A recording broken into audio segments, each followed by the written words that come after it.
Hello guys, welcome to my YouTube channel. तो जी आज का टॉपिक है व्हाट इज़ कॉइन कलेक्शन और लोग क्यों कॉइन कलेक्शन करते हैं, क्या होती है कॉइन कलेक्शन। तो आज ये मेरी पहली वीडियो है जिसमें मैं आपको समझाऊंगा कॉइन कलेक्शन क्या होती है और क्यों करते हैं लोग।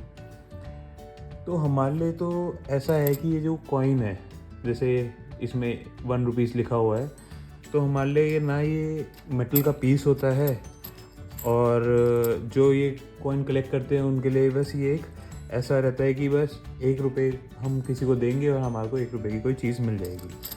हमारे लिए ये कॉइन्स बहुत ज़्यादा वैल्यू करते हैं और हमारे को ये हमारे समाज की, हमारे सोसाइटी की हिस्ट्री, आर्ट और कल्चर दर्शाते हैं। हर कॉइन के पीछे अपनी एक हिस्ट्री होती है जो उससे जुड़ी होती है।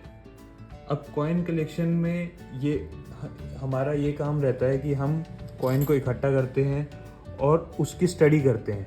हर कॉइन की अपनी एक खासियत होती है कि वो किस कंट्री से बिलोंग करता है। जैसे यहाँ पे लिखा हुआ है इंडिया, और जैसे पुराने सिक्के हम जब देखते हैं ब्रिटिश इंडिया के और बहुत सारे सिक्के, तो उस पर लिखा रहता है कि ये इस राजा के दौर में बने, ये उस रानी के दौर में बने, तो वैसा लिखा होता है।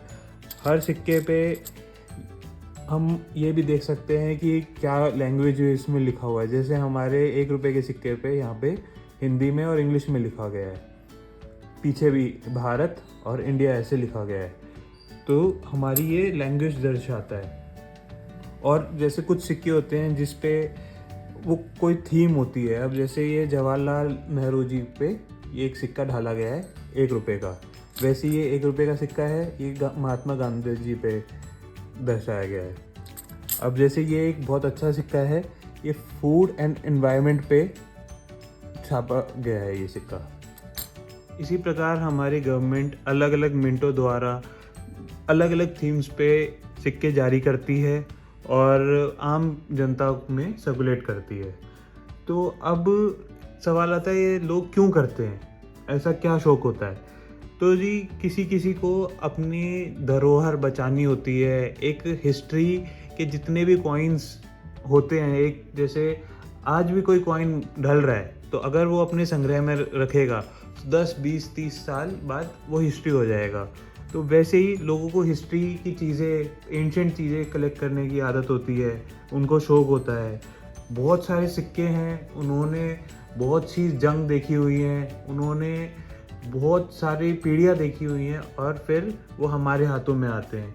किसी एक कॉइन को अपने हाथ में पकड़ना, ये समझो कि जैसे अगर मैंने ये एक कॉइन को पकड़ रखा है, तो अब आप ये देखो, मैंने 1981 का ये एक सिक्का पकड़ा हुआ है बॉम्बे मिंट से। तो अब मैंने ये एक पूरा एक हिस्ट्री का टुकड़ा अपने हाथ में पकड़ा हुआ है। तो लोगों को होता है कि कॉइन कलेक्शन इसलिए भी करते हैं कि उनको कुछ ना कुछ नया ढूंढने का मन रहता है। अब सिक्के ये बहुत सारे हैं और बहुत सारे ढलते हैं, तो कुछ ना कुछ किसी में कहीं ना कहीं कुछ अलग रहता है, इसलिए भी करते हैं लोग।